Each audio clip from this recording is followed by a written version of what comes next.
Are you one of the 75% of contractors whose financial statements are inaccurate? Find out. Click on the link in the show notes and you'll get a free P&L and balance sheet check. This is Contractor Sense with Ruth King. Welcome to Contractor Sense. Here you discover ideas, tactics, news, and information that matters to your contracting business and you. I'm your host, Ruth King. This episode is sponsored by Financially Fit Business. Get the business tool that makes your financial statements come alive and turn data into impactful graphs that help you see what is going on with your business. Go to www.financiallyfit.business and get started today. Thank you for joining us. Here's how we will help your business. Are you sitting on a pile of expensive, underused software that is supposed to make business easier, but it doesn't? You might be like many contractors who are paying for tools their teams don't understand, never use, or even are not even aware that they have. These subscriptions pile up, and before you know it, tens of thousands of dollars are being wasted each year. And you all know how I feel about profitability. My guest today, Pam Duffy, is COO and co-founder of Powerhouse Consulting Group. She'll help you take stock of all the platforms you're using, CRMs, scheduling apps, inventory software, and much more. And then she'll give you one simple question to see whether you need this software. Pam, welcome to Contractor Sense. Hi, Ruth. Thank you so much for having me.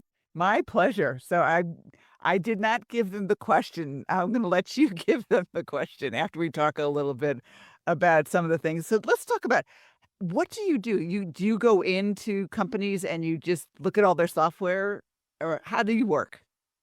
Yes. So here at Powerhouse Consulting Group, one of the services that we offer is called Contractor Resource Planning. And what we're helping contractors do is build a strategic technology plan. Okay. And so what does that mean in English?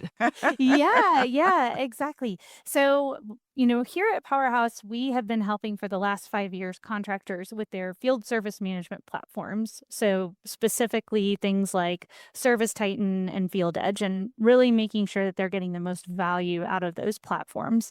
But over time, we noticed that many contractors are layering on tech products on top of a Service Titan or another field service management platform. And what we see is that contractors are investing in that software without any sort of plan or roadmap. So they're just adding on things, whether it's to Band-Aid or it's because they're excited about what could be, or what these promises are for these platforms, and what that leads to is tech waste, which is a total profit killer. So what we do is we help build a plan that evaluates everything that a contractor is currently using. We look for tools that may be overlapping or underutilized, or are actually creating inefficiencies even when they're, it's supposed to create efficiencies. And then we help them build a plan. Sitting down and building a plan of any kind for your business is not a whole lot of fun, necessarily. Yeah, come on. Let's be real here. It's Like, not. nobody wants to sit down and do this. It takes a lot of work and thoughtful effort. And so we have on our team experts in the trades, people that have worked in the trades for years and years. And more specifically, our team has worked in the technology space in the trades. And so we have so much expertise to offer a business in building this out and doing it in an efficient, thoughtful way and in an unbiased way. Our bias is to the contractor, not to, any of these specific platforms. So we're advocating for the contractor when we're building this plan. We want to build a plan that works to meet their goals, whatever they are trying to do in their business. So yeah, that's what we do. We build out a full plan, and then we can help implement that plan. And implementing could mean anything from helping you offboard from different platforms you may have, helping you onboard new ones, and really making sure that you're making the most out of all of your different platforms. Yeah. I mean, I go back to the commercial, and I can't remember who it was. And they ask, well, how many, monthly subscriptions do you have? And everybody goes, 2 or 3. And, they do the analysis and it's 10. Yes, yes. In fact, many contractors have more, if you can believe that. Almost everybody has, somewhere between 3 and 5 in our experience, but many contractors actually have 11 to 20.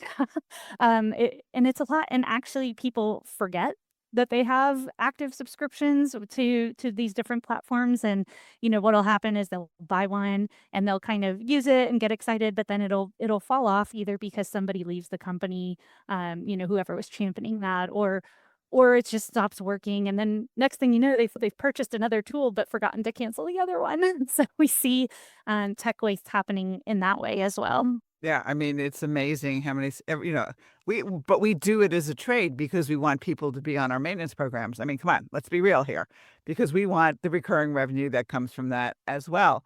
So we want to make sure that we take care of our customers and so they get the value out of the maintenance, but it still is monthly recurring revenue. It still is a tech subscription that is costing a customer money every month, right? Yes, Yeah. exactly, exactly, you got it.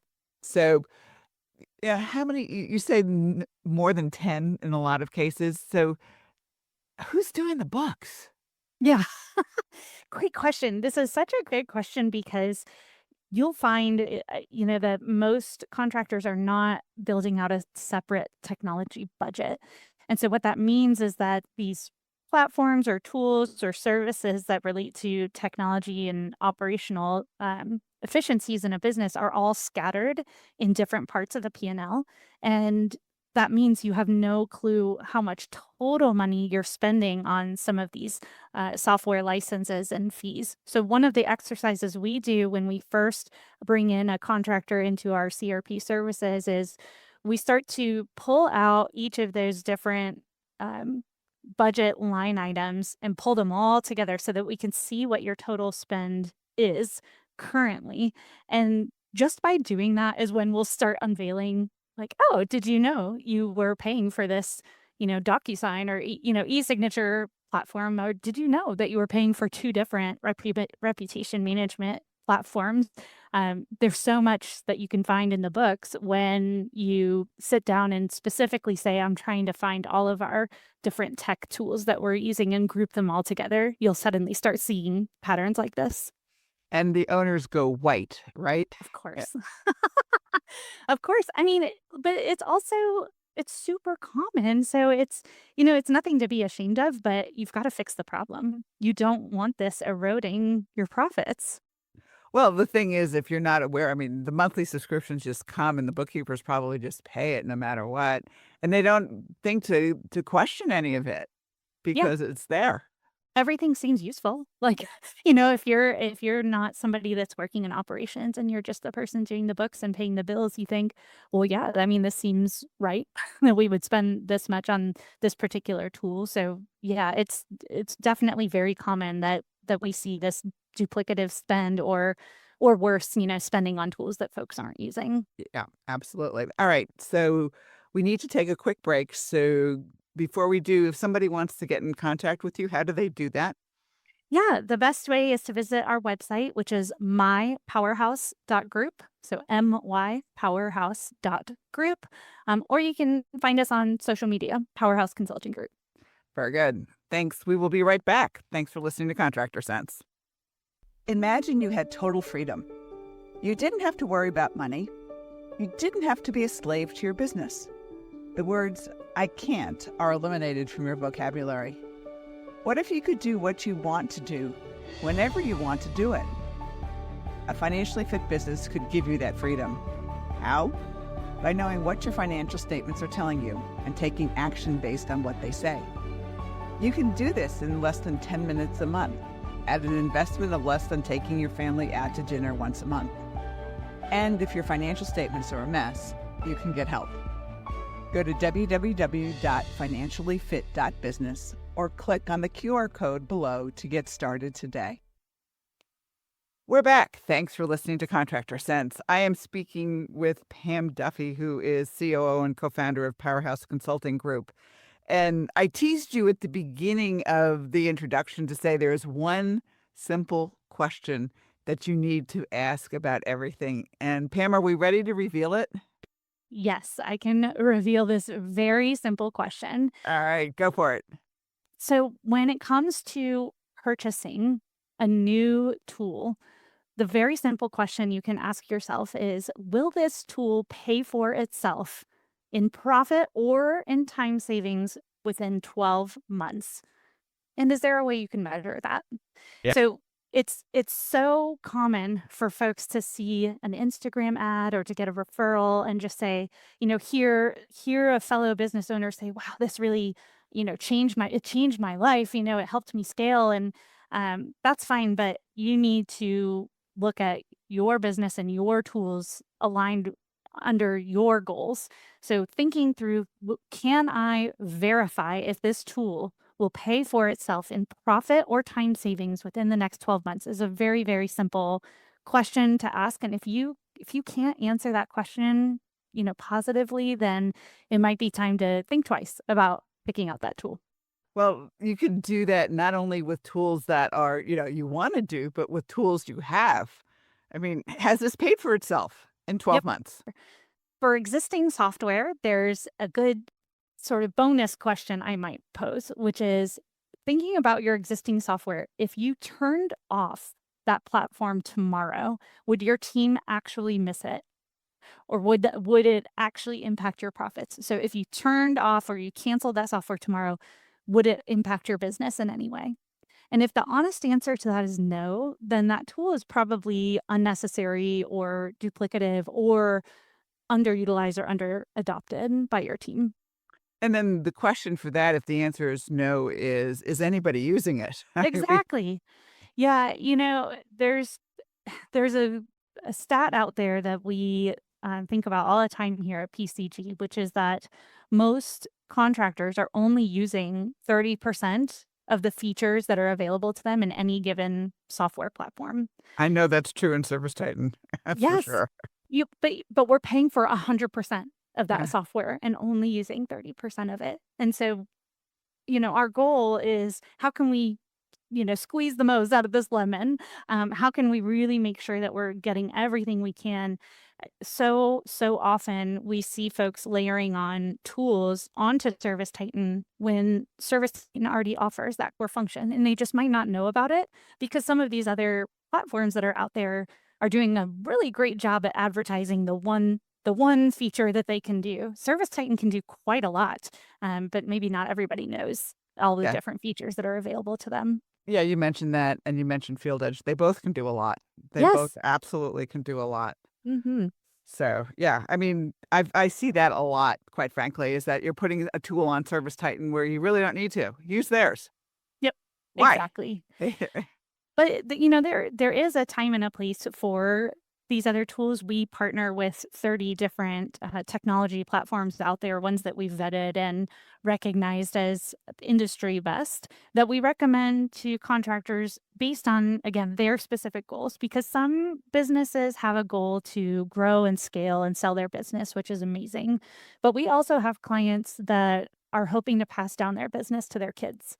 And so that it's really more about business that's stable and that's profitable year over year over year.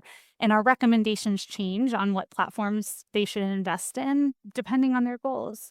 So technology can be a profit multiplier when you're picking the right one for your business.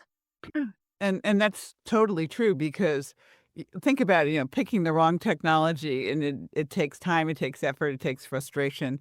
And then you're wasting time, money, and revenue on something that you probably shouldn't be using. Yep. I call it the Goldilocks check, trying to really understand if a platform is right for you. Thinking about contractors that pick up tools that are maybe too big or too small for them at any given time. Like some businesses will invest in a software that's more complex and more robust that they can even take on, and that leads to frustration, wasted spend, and then under adoption. So you think you're making the right decision because you think, "Oh, I will grow in and grow with this tool," but actually it can work against you if you're not selective about picking out the right tool with the right size for you at the right time. Yeah. And the question that you ask in terms of, okay, what's the end game? Is it to grow and sell? Is it to pass it down? Is it to sell to employees? Exactly. That's You important can't too. build any plan, any business plan or a technology plan without knowing where you're trying to go. Yeah. So do you suggest that there's another line item on their P&L that's called technology or called software, or how do you call it? Yeah, we recommend creating a separate category in your P&L for technology where you're including things in there such as software, like the licensing fees for different software that you're using, as well as any professional services. Again, just like marketing or any other area of your business where it makes sense to pull in somebody that is an expert in that area, we recommend including that in that budget as well. So pull all that in. Things that you wouldn't include in this section would be things like hardware, like your, tablets or your computers, but pulling in all of your software tools and your professional services for technology planning into one area of your budget is what we recommend. And then a good target for that, you should be looking to spend about 1 to 3% of your annual operating revenue in that specific category. A little bit more if you're trying to really scale and do a high growth business plan. But for most businesses in the trades, we're looking at 1 to 3% of revenue spent on software to help you meet your goals. Very good. Okay, final thoughts. Yeah, my final thought is to always go in with a plan. Don't just buy any software just because you heard it worked for somebody else or you heard chatter at a conference or somebody at an event took you out for a nice dinner. Really make sure you've got a plan in place for the software you're buying because it really can erode your profits. It really can be a complete profit killer for your business. This is where we're seeing so much wasted spend, and we really want to help contractors avoid that. And the best way to avoid that is to have a plan. Very good. Pam, again, give everybody the contact information for Powerhouse Consulting Group, sorry. Yeah, we would love to help you build out a technology plan that works for your business. You can find us at mypowerhouse.group. We're on social media at Powerhouse Consulting Group. We're on all the different platforms. Very good. Pam, thanks so much for being with us. Thank you so much, Ruth. And thanks to all of you for joining us. Choose one thing that you discovered and implement it in your business. These ideas, tactics, and strategies help you make more money, have more free time, and give back. If you like today's program, spread the word. Please review this podcast on any device you're listening to it on. Help a fellow contractor make more money too. For comments or questions, call me at 770-729-0258 or email ruthking@hvacchannel.tv. Thanks for listening. Have a great and profitable day.